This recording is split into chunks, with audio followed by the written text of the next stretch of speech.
우리 오늘 은혜 받으실 하나님의 말씀 마태복음 10장 34절에서 39절까지만 보겠습니다. 우리 사랑하는 성도 여러분들 한 주간도 주님 은혜 가운데 평안하셨습니까? 저도 여러분 기도해 주셔서 잘 이렇게 다녀왔습니다. 항상 이렇게 다른 곳에서 예배를 드리면 예배를 드리기 전에 이렇게 우리 교회 요 예배 드리는 뭐라 그럴까요? 요 모습이 참 많이 기억이 나요. 그래서 우리 성도들도 주일날 이렇게 예배를 잘 드리겠지. 제가 지난 주일날 그 전에도 그랬더니 군인들과 같이 예배를 드렸거든요. 군인들이랑 예배를 이렇게 드리면서 우리 군인들을 앉혀놓고 예배를 드리는데 우리 성도들이 이렇게 아른아른 거리더라고요. 그래서 우리 성도들도 모두 참 평강 가운데 예배드리기를 소망했는데 이렇게 다시 또 만나서 감사하고요. 오늘도 제가 그리스도인이라는 제목으로 이렇게 말씀을 드리려고 해요. 오늘은 특별히 가족이라는 그런 제목입니다. 우리가 흔히 가족 그러면 떠오르는 생각들이 있죠. 가족 여러분 한번 생각해 보세요. 뭐가 제일 먼저 떠오르나? 가족은 어떻게 보면 혈연 공동체죠. 같은 부모, 또 형제들, 그리고 형제 자손들, 친척들 다 가족이에요. 사촌, 팔촌, 육촌 좀 가깝고 멀고 하지만 그냥 다 뭐라 그래요? 먼 친척, 이게 그냥 가족이라는 개념이에요. 그러니까 위로 올라갈수록 같은 거예요. 할아버지 할머니가 같아요. 쭉 내려오면서 잘 알지 못하는데 아무튼 그래도 가족이라고 우리가 이야기를 합니다. 이 가족은요, 또 하나의 특징은 이렇게 결속력이 있어요. 형제들끼리 많이 싸우잖아요. 형제가 있는 집들을 보면 사이가 좋게 지내는 집도 있고 가끔 싸우기도 하고 그러는데 또 막 경쟁도 해요. 갈등도 있는데 안에서는 싸우는데 누가 외부에서 공격하면 가족들끼리는 똘똘 뭉쳐요. 그래서 형제가 많은 집은 절대 누가 건들지 않아요. 제가 옛날에도 동네에서도 보면 그 집은 잘못 건들면 그 형제들이 떼거지로 덤벼요. 그래서 전 늘 그때 외로웠어요. 혼자라 저 형제 많은 집들 저랑 동갑내기가 저 한 대 때려주고 싶은데 못 때려줘요. 누구 때문에? 그 형 때문에. 그 가족이 무서워요. 가족은 이렇게 결속력들이 있어요. 그리고 이 가족은 영원하죠. 가족들의 자식들 중에 누가 잘못했다고 해서 호적에서 막 지우고 그러지 않아요. 그냥 냅둬요. 혹 지워도 가족이에요. 영원한 거예요. 하나님께서 맺어주신 가족, 그냥 한 번 가족이면 영원한 가족이에요. 한 번 해병이 영원한 해병이 아니라 한 번 가족이 그냥 영원한 가족이에요.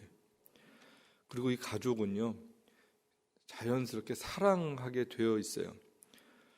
왜냐하면 하나님의 사랑으로부터 가족이 시작되기 때문에 그렇습니다. 사랑하는 사람이 만나요. 하나님의 섭리라고 우리는 이야기를 해요. 그리고 그 사랑 속에서, 그 섭리 속에서 하나님의 약속의 자녀들이 태어나요. 그러면서 그 사랑이 계속 유지되고 또 그 사랑을 통해서 그 가족들이 함께 사랑을 먹고 나누고 자라나는 거죠. 그래서 이 가족들끼리는 서로 땅에서 잘 되기를 소망하는 마음이 있어요. 잘 되기를 소망하는 마음. 그리고 좋은 믿음의 사람으로 또 영원한 하나님의 백성으로 잘 되기를 소망해요. 즉 가족들은 이 가족들이 잘 되기를 소망하는 마음들이 아주 본성적으로 우리에게 있다라는 것입니다. 이게 일반적으로 가족 그러면 우리들이 떠오르는 생각들이에요. 기본적인 생각들이에요. 그런데 오늘 성경에 기록된 예수님 말씀을 보면 굉장히 우리가 어려운 말씀이에요. 마태복음 우리가 앞부분을 쭉 제가 지난 몇 번 설교를 드렸는데 여기 보면 예수님 마음이 있거든요. 하나님 마음이 있거든요. 하나님 마음은 어떤 거예요? 화평하지 않았던 사람들에게 화평을 주셨잖아요. 병들었던 사람들 고쳐주셨잖아요. 소외됐던 사람들 위로해 주시고 친구 삼아 주셨거든요. 참 평안을 나눠주셨어요. 그러면서 하나님의 사랑이 무엇인지, 하나님 이 땅에 오신 목적이 뭔지 그거 정말 잘 보여주시고 알려주셨던 게 예수님의 모습이었고 말씀들이었는데 그들에게 진짜 자유가 뭔지 회복이 뭔지를 알려주셨는데 지금 다른 것 같거든요. 예수님의 마음은 요한복음 10장에 보면 내가 온 것은 양으로 생명을 얻게 하고 더 풍성케 하려는 것이다. 이게 요한복음 10장에 나온 예수님의 말씀이거든요. 근데 사탄이 온 건 뭐예요? 죽이고 멸망시키고 파괴하고. 근데 내가 온 것은 이 하나님의 백성들로 생명을 얻고 평안을 얻고 자유를 얻게 하는 것이다 라는 게 주님이 오신 목적인데, 오늘 본문은 어떻게 보면 요 한 절만 띄어서 읽으면 너무 다른 예수님의 말씀을 우리가 대하게 됩니다. 그래서 이런 좀 여러분 성경을 읽으시다가 어려운 본문들이 이게 뭐지? 그럴 때는 기도해야 돼요. 하나님 도와주세요. 잘 모르겠어요. 막 함부로 해석하면 안 되고 기도해야 돼요. 그리고 주님의 마음과 왜 주님께서 이렇게 말씀하셨는지를 겸손한 마음으로 잘 읽어야 돼요. 그거 잘 모르면 그냥 가만히 계시면 돼요. 막 굳이 여러분들이 해석하고 설명하려고 그러지 말고 목사님들에게 물어보시는 게 제일 유익하죠. 오늘 본문 말씀을 이렇게 보면 집에서 싸우라고 하셨어. 예수님이 평화를 주러 온 게 아니라 검을 주러 왔어. 맨날 싸워야 되겠다. 우리 싸우는 게 당연한 거야. 예수님이 이렇게 말씀하셨잖아. 부부싸움을 정당화하라고 주신 말씀이 절대로 아니라는 거죠. 그래서 여러분 집에서 막 싸우고 그러면 안 돼요. 집에서는 사랑 나누고 평화하고 그래야 돼. 하나님의 평화가 거기서부터 있어야 되는 거예요. 본문 내용은 무슨 말씀이냐면 평화의 왕 되신 주님이 처음 오셔서 막 죄악된 세상, 인간들끼리 욕심부리고 갈등하던 세상 가운데 드디어 평화의 왕이 오셨죠.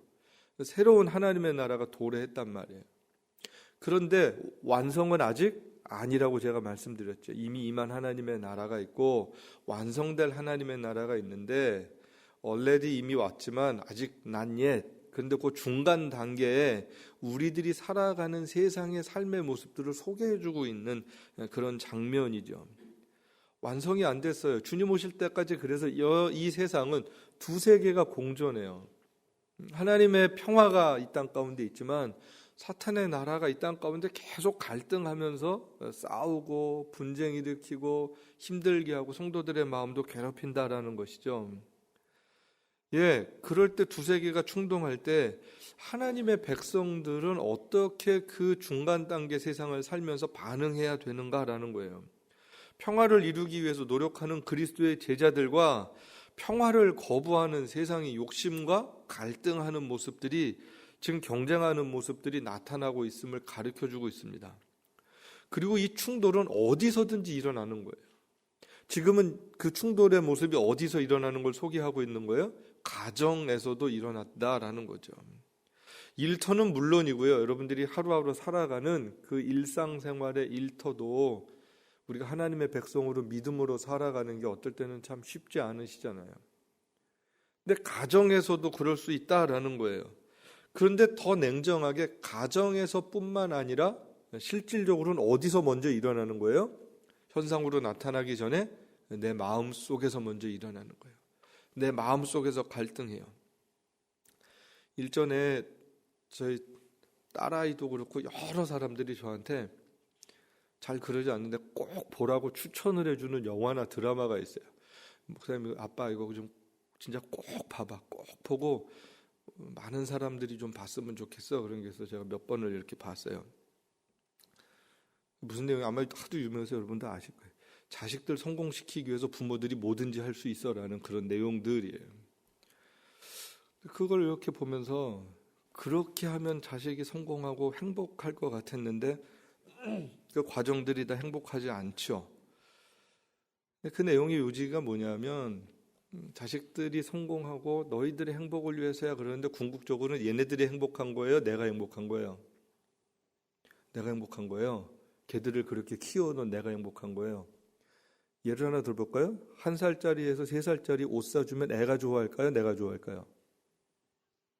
걔네 몰라요. 알겠어요? 커서도 기억 못해요. 커서도 사진 찍어서 내가 이렇게 해줬어. 애들 관심 없어요. 별로. 지금이 중요해요. 그때는. 누구의 행복이에요? 나의 행복이에요. 나의 행복을 이렇게 나타내는 그런 모습들이요. 내가 성공하고 행복하고 평화를 누리기 위해서 다른 가족의 평화에 관심 없었던 그런 모습들이었습니다. 모두 경쟁해요. 같이 만나서 뭐 밥 먹고 이야기하는 장면들이 나오는데 아주 교양 있게 얘기했는데 머리는 딴 생각해요. 마음은 달라요. 경쟁자예요, 다. 저 이겨야 돼요. 대상들이 다. 그러면서도 아주 교양 있고 우아하고 분위기 근사한데 그 내면을 참 잘 그려줬죠. 제가 그걸 이렇게 보면서 어떻게 보면 동물의 세계가 더 정직하다 이런 생각을 했어요. 동물들은 그냥 솔직하잖아요. 약육 강식이에요. 힘의 논리예요. 강자 논리예요. 근데 사람들은 그걸 아주 잘 교양으로 포장해서 잘 드러나지 않아요. 근데 그게 어디서 드러나요? 집안에서는 드러나요. 여럿이 있을 때는 잘 안 나타나요. 그래서 교양이에요. 그거 나쁘지는 않지만 정직이랑은 좀 거리가 있을 수 있어요. 근데 집안에서는 그게 적나라하게 드러내요. 그럴 수 있죠. 사이좋게 지내라. 그런데 집에서는 쟤랑 놀지 마. 그럴 수 있는. 다 경쟁자야 라고 가르쳐 주는 거죠. 무조건 이겨야 되는 대상이에요. 세상에서 성공을 하는 게 평안이야 라고 가르칩니다. 그런데 어느 한 집도 평안해 보이는 집이 없어요. 다 불안해요. 다 불편해요. 화평했던 가정도 그 공동체에 들어오면 다 그 화평을 잃어버리는 거예요. 그럼 그게 딱 이 시대의 모습들이죠. 지금 예수님께서 그런 세상 속에 한 가족이 존재하면 크리스찬 가정은 어떠해야 되는가라는 것을 말씀하고 있어요. 가족 중에 한 사람이 진짜 그리스도인이 된다면, 참 제자가 된다면 그렇게 세상의 성공을 추구하는 가치관 속에 있는 세상의 가정 가운데 어떤 일들이 일어날까? 진짜 그리스도인 한 사람이 가정에 있으면 그렇죠. 모든 가족들도 막 세상이 이쪽 방향으로 가면 다 가야 될 것 같잖아요. 그런데 진짜 그리스도인이 한 사람 있으면 우리 가족 그렇게 가면 안 된다라고 얘기를 할 때 얼마나 갈등할 수밖에 없는가라는 것을 지금 말씀하고 있는 거죠. 그래서 예수님이 평화가 아니라 검을 주러 왔다라고 말씀하시는 거예요. 글로 가면 안 된다고 얘기하려 하는 순간 무슨 일이 생겨나는 거예요? 갈등이 일어나요. 애들 놓고 하나는 이렇게 해야 된다. 부모가 이제 같은 마음이 아닐 때가 많잖아요. 그러면 애들 때문에 갈등할 수밖에 없죠. 세상에 가는 방향에 많은 사람들이 갈 때 그리스도인이 한 사람 있으면 그건 되도록해야 되기 때문에, 그렇게 가면 안 된다고 말을 해야 되기 때문에 갈등할 수밖에 없다라는 것을 지금 예수님이 말씀하고 있어요. 아마 우리 자녀들 키우면서 여러 생각들이 있으실 거고요. 비즈니스를 하시면서도 선한 양심과 세상에 가는 길에 일반적인 욕심이 부닥칠 때가 참 많이 있을 것입니다. 우리 안에 평화를 추구하는 본성이, 하나님의 거룩한 마음이 있고요. 또 우리의 욕심을 따라가는 자연적인 본성들이 있어요. 세상적 성공을 향한 아주 일상적인 모습들이 우리에게 있어요. 믿음으로 결정을 하면 사는 게 좀 공고하고요. 몸이 힘들고요. 근데 욕심의 결정을 하면 우리의 마음이, 우리의 신앙 생활이 버겁습니다. 이 둘 다 평안하기가 쉽지 않단 말이에요. 어떤 결정을 하느냐에 따라서 우리가 평안할 수도 있고 평안하지 않을 수도 있어요. 어떤 결정을 하느냐에 따라서 우리가 좀 쉽게 살 수도 있고 불편하게 살 수도 있다라는 이야기입니다. 여기서 우리가 선택을 해야 되는 거죠. 어떻게 해야 되는가? 주님이 답을 주세요. 10장 37절 말씀 한번 같이 보실까요? 같이 봅니다. 아버지나 어머니를 나보다 더 사랑하는 자는 내게 합당치 아니하고 아들이나 딸을 나보다 더 사랑하는 자도 내게 합당치 아니하니며. 여기 보면 이 말씀은 우리들의 갈등의 근본적인 원인을 알려주고 있어요. 우리가 왜 갈등하는가? 주님보다 더 사랑하는 또 다른 가치가 있는 거예요. 내가 뭘 더 사랑하지? 뭘 더. 그러니까 주님보다 더 사랑하는 것이 있는 순간 우리는 갈등하게 됩니다. 힘들게 됩니다. 어렵게 됩니다. 버겁게 됩니다. 그 대상이 세상의 물질적인 것뿐만 아니라 최종적으로 가족이 될 수 있다라는 거예요. 가족이 우리들의 자존심이고 명예일 수 있고요. 냉정해가 가족을 위해서 뭐든지 할 수 있지만 주님을 위해서는 우리는 선택적으로 할 때가 참 많습니다. 그렇죠? 자식들을 위해서는 우리 뭐든지 할 수 있잖아요. 그런데 주님을 위해서 뭐든지 할 수 있다? 여러분 어떠세요? 그러세요? 아니요. 할 수 있는 거 해요. 할 수 있는 거. 할 만한 거 합니다. 다르죠? 뭘 더 사랑하는지 우리가 더 잘 알아요. 내가 진짜 뭘 더 사랑하는지, 내 안에 진짜 뭐가 주인인지, 나를 움직이는 힘이 무엇인지를 우리가 거짓말할 수 없이 우리 안에 이미 내재되어 있다란 말이죠. 주님 말씀하시는 거예요. 정직하게 가족이 우상이 될 수 있어, 이렇게 지금 가르쳐주고 있습니다. 우상이 뭔가 제가 정말 많이 말씀을 드리죠. 왜 우리가 우상을 섬길까요? 궁극적으로 우리 잘 되기 위해서예요. 그 우상이 우리를 잘 되게 해준다고 믿는 거예요. 우리의 나쁜 일들을 막아준다라고 믿는 거예요. 그러니까요, 말도 안 되는데 속아서 종이에다가 글씨 써주는데 이걸 몇십만 원씩 주고 사서 막 갖고 다니면 괜찮다고 생각을 한다니까요. 그게 장사가 돼요, 돈벌이가. 제가 해도 될걸요? 그게 싸면 또 효과가 없어요. 비싸야 효과가 있어요. 비싸야. 한 1,000불하고 한 금식기도 하고 제가 기도하고 응답받았으면 이거 갖고 다니면 괜찮을 겁니다. 아마 돈벌이 될 거예요, 아마. 예, 여러분 옛날 사람들이 무지해서 몰라서 그런 거 샀을까요? 지금도 점집이 왜 잘 될까요? 그게 우리나라만 있는 게 전 세계가 다 있어요. 그게 왜 잘 될까요? 왜 가짜들은 그렇게 영원토록 존재해야 할까요? 인간의 본성 때문에, 내가 잘 되고 싶은 본성 때문에. 그걸 건드리면 다 되는 거예요. 제일 큰 게 뭐예요? 자식이 잘 된다 그러면 다 되는 거예요. 지금도 어떤 기업이 제일 잘 돼요? 뭐 파는 데가 제일 돈 잘 벌어요? 애들 상대로 돈벌이 하는 데가 제일 잘 돼요. 예, 그렇습니다. 이게 세상입니다. 아주 자연스러운 이치입니다. 자식은 둘째 치고 손주들은 더 하시죠. 우리 할머니 할아버지들 손주를 위해서는 내 심장을 바칠 수 있잖아요. 그렇죠? 크레도잖아요.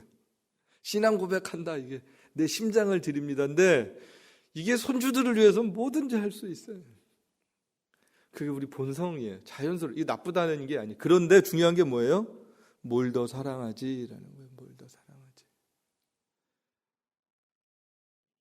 예수님께서 가족을 더 사랑하는 거에 대해서 말씀하시지만 서두에 한번 말씀드린 것처럼 결국은 그게 우리 사랑입니다. 내 기쁨이고 내 만족입니다. 쉽지 않은 일들이에요. 하나님을 더 사랑한다라는 게. 구약 성경에 보면 하나님께서 아브라함에게 약속을 주셔서 힘들게 이삭을 낳잖아요. 몇십 년 걸리잖아요. 힘들게 자식 죽이시고 한참 큰 다음에 무슨 말씀하세요? 자식을 나한테 제물로 바쳐라. 여러분 이게 하나님이 하실 말씀은 아니잖아요. 그럼 가만히 생각을 해도 이게 하나님이 참 너무하신 것 같아요. 그것도 어린 아이도 아니에요. 어느 정도 컸어요. 청소년 때가 됐단 말이죠. 오랜 시간 힘들게 기다렸던 낳은 자식, 그 다음에 앉아서 얼마나 시간을 보내고 청소년기가 되면 사랑도 나누고 이야기도 나누고 인생도 이야기하고 하나님이 누군지도 가르쳐줬는데 어느 날 느닷없이 하나님이 바쳐라 이렇게 말씀하세요. 저는 그때쯤이면 아마 아브라함에게 있어서 이삭이 우상이 되지 않았을까라는 생각을 해보게 됐어요. 그렇죠? 이 이삭이 지금 아브라함에게 어떤 존재예요? 어디 가도 아들 이삭을 자랑할 거 아니에요. 이삭을 주신 하나님을 잊어버리기 쉬워요. 이삭은 있는데 이삭을 주신 하나님을 잊어버리기가 쉬운 거예요. 근데 놀라운 것은 아브라함이 하나님께 그때 순종했다라는 거예요. 예, 그때 하나님께서 말씀을 주시죠. 하나 창세기 22장 12절 한번 같이 보실까요? 사자가 이르시되 그 아이에게 내 손을 대지 말라. 그에게 아무 일도 하지 말라. 내가 내 아들 내 독자까지도 내게 아끼지 아니하였으니 내가 이제야 내가 하나님을 경외하는 줄을 아노라. 예. 아브라함의 믿음은 하나님이 자식을 주신다라는 약속을 받았을 때 그 믿음이 의로 여겨졌다고 성경이 기록을 하는데, 경외는 다른 얘기였습니다. 믿음은 선물로 받아요. 그런데 하나님을 경외하는 것, 하나님을 사랑하는 것, 하나님을 인정하는 것, 하나님을 믿고 따라가는 것, 다른 얘기였습니다. 언제 그 이야기를 듣는 거예요? 이삭을 정말로 죽이려고 할 때, 하나님의 말씀에 순종할 때였습니다. 아브라함이 훌륭한 것은요, 믿음도 귀하지만 믿음의 반응이었어요. 이삭이 아브라함에게 우상이 되지 않았다라는 것입니다. 충분히 그럴 수 있었을 텐데 이삭은 아브라함에게 우상이 되지 않았어요. 이삭을 주신 하나님을 향한 사랑이 있었어요. 선물이 귀한 게 아니라 선물을 주신 하나님을 기억하고 살았다라는 거예요. 선물을 주신 하나님, 이삭을 주신 하나님, 아득을 주신 하나님. 예, 이 장면을 보면요, 순종하는 이삭이나 자식을 하나님 앞에 바치고자 하는 믿음의 결단을 하는 아브라함이나 너무너무 귀한 모습들이죠. 여러분, 다시 본문으로 돌아가서 가정의 평화가 뭘까요? 예수님이 원하시는 진정한 가정의 평화가 뭘까 하는 거예요. 자신의 생각과 가치를 주인으로 생각하고 하나님을 모르는 가족들에게 하나님을 왕으로 섬기고 하나님을 사랑하는 거야. 이것을 가르쳐서 모든 가족 공동체가 하나님을 잊지 않고 살아갈 때, 하나님을 기억하고 살아갈 때, 그것이 진정한 가족의 평화다라는 것입니다. 세상 사람들의 가는 길로 가면서 평안을 누리는 게 아니라 하나님께서 인도하시는 그 길에 순종하고 살아갈 때 참 평안이 있다라고 고백하고 살아가는 것, 그럴 때 진짜 평안할 수 있다라는 거예요.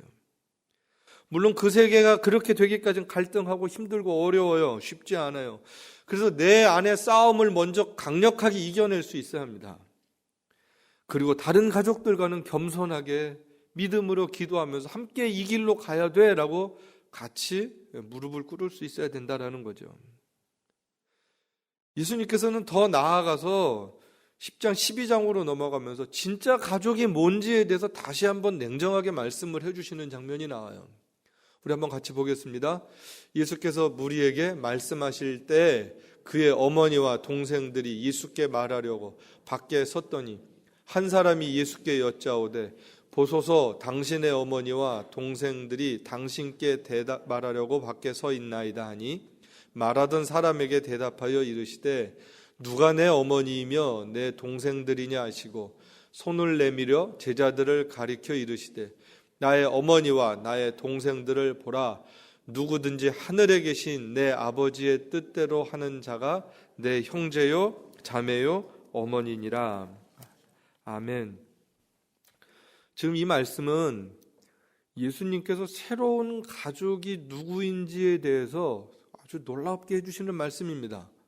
땅에 있는 혈연 공동체를 뛰어넘는 거예요. 나와 가까운 가족을 뛰어넘는 하나님의 가족에 대해서 지금 말씀하고 계세요. 예수님을 믿는 모든 하나님의 백성들이 다 뭐가 되는 거예요? 순간 가족이 된다라는 거예요. 가족이.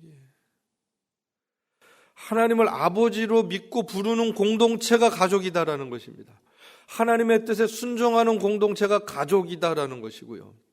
새로운 영원한 가족이 누구인지에 대해서 아주 선명하게 말씀하고 계신 장면이에요. 여러분, 지금 이 본문 앞에 나오는 내용이 어떤 내용이냐면, 여러분 성경을 이렇게 나중에 보시면 우리가 잘 아는 요나 이야기의 표적을 얘기를 해요. 사람들이 표적을 보여달라 그러니까 요나의 표적에는 보여줄 게 없다라는, 그것도 알아듣지 못할 말씀을 주님께서 하시죠. 예, 물론 이것은 십자가 부활에 대한 예표였어요. 사흘 동안 요나 뱃속에 있다가 다시 요나가 나오는 것처럼 예수님도 그렇게 부활하실 것. 그리고 그 요나를 통해서 니느웨라는 성이 어떻게 되는 거예요?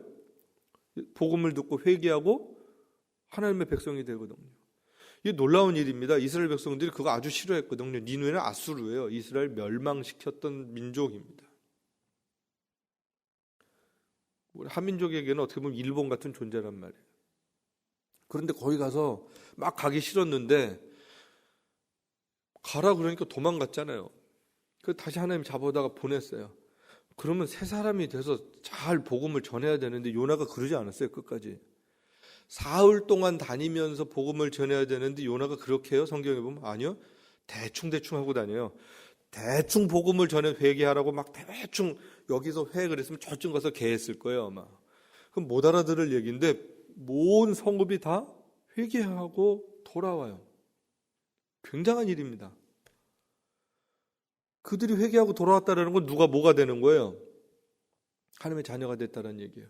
하나님의 자녀가 됐어요. 아수르가 그 니누의 성이. 그러면 누구의 가족이 되어지는 거예요? 이스라엘의 가족이 되어지는 거예요. 여러분 지금 마태복음 전체적인 흐름에 대한 부분들을 좀 이해가 가세요? 그 표적을 통해서 그 사건을 통해서 니누의 사람도 하나님의 백성이 되고 가족이 됐어요. 지금 예수님께서 누가 내 가족이야? 하나님을 아버지라고 부르는 모두가 다 가족이야 라는 거예요. 새로운 가족. 여러분은 누구만 가족이라고 생각하세요? 예, 여러분 가족의 개념을 예수님이 좀 바꿔주고 계십니다. 누가 진짜 우리의 가족인가? 옆에 계신 분들 여러분 가족이세요? 예, 아멘이에요. 우리 가족이에요. 믿음의 가족이에요. 하나님을 아버지라고 부르는 가족이에요. 하나님의 뜻에 순종하고 살아야 되는 가족이에요. 주님 다시 오실 때 함께 영원한 나라에 참여하게 되는 가족들이에요. 그리고 이 가족은 확대되어져야 합니다. 이 가족은 확대되어져야 돼요. 우리 안에 머물러 있으면 안 돼요. 이 지역이 우리의 가족이 되어야 돼요. 함께 하나님을 아버지로 고백하는. 예, 우리 일전에 우리 장로님 파키스탄 다녀오셨어요. 한 번도 안 가봤던 곳이지만 가서 가족 애를 느끼셨을 거예요. 그 사람들이 갑자기 가족이 돼요. 선교지를 가면 그들이 가족으로 다가와요. 놀라워요. 그게 놀라워요. 온두라스를 가면 그 사람들이 가족 같아요. 예, 함께 만나는 사람들이 가족이에요. 저도 이번에 이런 마음을 참 많이 해요. 계속 매일 성경을 이렇게 보다가 그러는 가운데 레바논을 갔잖아요. 그 지역들을 다녔잖아요. 제가 다녔던 데도 이렇게 쉬운 지역들은 아니거든요. 저 지도를 한번 보시면 저기 레바논 지도인데 레바논이 왜 저렇게 색깔이 다양한가 하면 저게 보이세요? 수니, 시아, 그 다음에 메노나이트, 또 옥소도스 기독교 막 저렇게 섞여 있어요. 그 전에 레바논에 내전들이 많이 났었어 가지고 지금은 적절하게 사람들이 흩어져서 살면서 종족 개념이 아니라 종교적 개념과 종족 개념으로 아주 저렇게 복잡하게 사는 데가 레바논이에요. 그러면서 시리아랑 국경 지역의 그 베카벨리라는 데는 난민들이 수없이 많이 살고 있고요. 밑으로는 이스라엘이고요. 그 위에 오른쪽이 골란고원이고요. 그리고 두로와 그 사이가 보면 유엔군들이 헤즈볼라 지역, 그 시아파 지역 그 경계에 유엔군들이 지키고 있어요. 거기가 늘 위험해서 하도 거기서 전쟁들이 일어나니까 유엔군들이 거기 이렇게 있어요. 제가 이제 저기 어디 베카벨리 시리아랑 국경 지역과 이제 시돈 저기 지금 사이다라 그러는데 시돈 그 아래 두로 지역을 이번에 이렇게 다니고 왔는데 저 지역에 선교사님들이 계세요. 그리고 놀라운 것은 현재 이슬람 안에서 하나님께서 참 큰 은혜로 역사하셔서 난민들 가운데 주께로 돌아오는 사람들이 정말로 많이 있는 거예요. 저 이 사진을 넣는지 이분 말고 사진을 우리 그 구역장 교사들에게는 제가 나눴는데 저도 이번에 놀란 게 특별히 쿠르드 난민들 시아파 사람들이 모여서 공동체가 한 요 정도 되는데 꽉 차서 예배를 드렸어요. 꽉 차서 아주 아이들도 이렇게 한쪽 다른 건물에 정말 이렇게 한 4분의 1 정도 되는데 이렇게 빽빽하게 앉아갖고 예배를 드리는 모습에 2년 전, 3년 전만 가도 그러지 않았거든요. 소수의 난민들이 오고 막 그랬는데 그냥 메노나이트들이 예배 드리는 데는 있고 그런데 이슬람 사람들이 쿠르드족 교회가 따로 있고 시리아 예배가 따로 있고 뭐 이런 모습들을 제가 최근에 계속 보면서 하나님께서 참 마지막 때 이슬람 사람들을 나오게 하셔서 복음을 듣게 하시는구나라는 것을 그냥 정말 이렇게 실감할 수 있었어요. 아주 놀라운 일들이죠. 그전에는 적이었잖아요. 만나면 무섭잖아요. 여러분 두려움이 있단 말이에요. 저도 처음엔 그랬어요. 몇 년 전에 처음에 갈 때는 두려운 마음이 많았어요. 궁금도 하지만 그런 지역을 이렇게 들어간다 그러면 쉽지는 않았어요. 마음에 이렇게 아무튼 그런 마음들이 있었어요. 지금은 안 그래요. 가족을 만나는 것 같아요. 믿음의 형제자매들이랑 같이 예배 드리는 때 못 알아듣지요, 물론. 근데 마음에 같이 하나님을 예배하는 자리에 있다라는 굉장한 설레임이 있어요. 막 시차 적응 안 돼서 막 비몽사몽인데 그 시간에는 이렇게 반짝 떠요. 그러면서 얼마나 기쁘고 감사한지. 그리고 그 밑에 지역을 또 제가 내려가야 될 일이 있었는데 거기서 담당하시는 분, 시리아 쪽에 일을 담당하시는 분들을 이제 만나러 가는데 정말 깜짝 놀란 한 자매 선교사님을 만났어요. 거기는 그 대사관 직원이 또 계신데 물어보니까 그 지역은 우리 한국 사람들은 가서 살면 안 된다 그러는 지역인데 한 분이 그쪽 가까이에서 가족이 선교 사역을 감당하시는데 여자 자매 한 분이 그 안에서 사는 거예요. 그래서 물어봤더니 자기는 여기서 살면 안 되는지 몰랐대요. 근데 거기 사람처럼 살아요. 거기 사람 차도 없고 그냥 거기서 그냥 시장 다니고 걸어 다니고 그 마을 사람 이장 지내고 그 현지인 교회 다니면서 그러고 사는 분을 이렇게 만났어요. 그래서 제가 물어봤어요. 아니 어떻게 이런 데 와서 살 생각을 하고 그랬냐고. 그 전에는 어디 있었냐고 그랬더니 제가 더 놀랐어요. 아프가니스탄에 있었대요. 아프가니스탄에 있다 거기는 지금 미끼가 그래서 나와서 여기 있다고 그래서 제가 참 마음가짐이 다른 분들이 있구나. 근데 전혀 그거에 대해서 개의치 않고 너무 담대하게 아랍말도 잘하시고 영어도 잘하고 한국말도 잘하는 그 귀한 선교사님, 그분이랑 같이 곧 다녔던 교회 목사님 한 분이 이번에 이제 처음으로 소개를 받았는데 한 30년 전에 이집트에서 예수님을 믿고 공부 다 하시고 시리아로 선교사로 파송받은 그런 분이세요. 그 시리아에서 한 20년 정도 사역을 하셨던, 지금은 다시 본부에서 이 헤즈볼라 지역에서 선교 사역을 하라 그래서 거기서 사역하고 계신 이 자매가 그분이셨고요. 늘 저렇게 웃어서 좀 신기했어요. 저 동네 살면서 웃기가 쉽지 않은데 저 가운데 계신 분이 그분이세요. 시리아에서 20년 동안 계시다가 지금 이쪽 지역에서 헤즈볼라 지역에서 10년째 사역하고 계신, 하나님께서 저분을 정말로 제가 이번에 계획도 없이 책을 찍어야 된다라는 것 같고 좋은 만남을 위해서 다른 분들을 만나기 위해서 갔는데 저분을 만나게 해주셨어요. 저분이 시리아 안에 있는 모든 크리스찬들과 연결되어 있고 20년 동안 사역하면서 기독교 인쇄소들 출판하는 데들을 알고 계신, 그래서 레바논에서 찍었던 똑같은 비용보다 1000권을 더 찍을 수 있게 저분이 그 일을 이번에 담당을 해주시기로 하셨어요. 오른쪽에 계신 분은 또 그 바로 위쪽에 있는 선교사님이세요. 저기도 저 가족밖에 없으세요.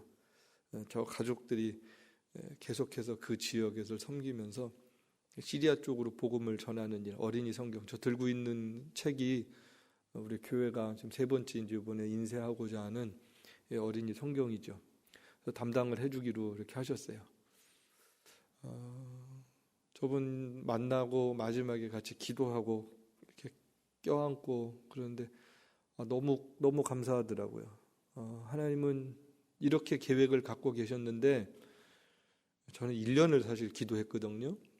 이제는 하나님 한국에서 찍어서 난민들에게 보냈다가 중동에서 찍어서 난민들에게 보냈다가 이제는 그 안에서 찍어서 그 안에 있는 하나님의 백성들에게 책을 나눌 수 있었으면 좋겠습니다. 그 기도를 하고는 갔는데 누구를 어떻게 만나서 어떻게 해야 될지 모르고 기도만 하고 갔는데 참 기도를 해도 믿음이 없어요.